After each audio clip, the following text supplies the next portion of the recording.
त्यांनी काय दिलंय की तुम्हाला varicose vein, multiple dilated varicose veins, ह्याचा काही उपयोग नाही. ते मला डोळ्याने पण दिसतंय, तुम्हाला पण दिसतंय डोळ्याने की व्हेरिकोज व्हेन्स आहे.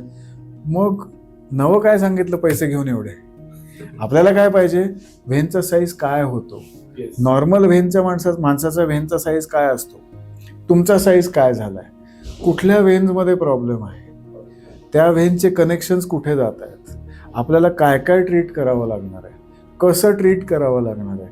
नीट केलेल्या डॉपलरमध्ये आपण काय बघतो की तुम्हाला म्हणजे तुमचा आणि माझा संबंधात काय संबंध येतो ह्याच्याशी, तर तुम्हाला व्हेरिकोज व्हेन्स ऑपरेशन करायची जरूर आहे का, लेझर होईल का. ओके, 100 मधनं 3 पेशंट्सचं लेझर नाही करतायत, कारण व्हेन खूप वेडीवाकडी असते, व्हेन खूप मोठी झालेली असते किंवा व्हेनमध्ये क्लॉट असतात. त्यामुळे डॉपलरवर हे बघत असतो की लेझर होईल का. नाही तर काय होतं, आपण ऑपरेशन थिएटरला जातो, तुम्हाला म्हणतो लेझरने करायचं, आणि मग आपल्याला लक्षात येतं की लेझर नाही होणार. मग तुम्ही म्हणता अहो तुम्ही तर लेझर म्हणला.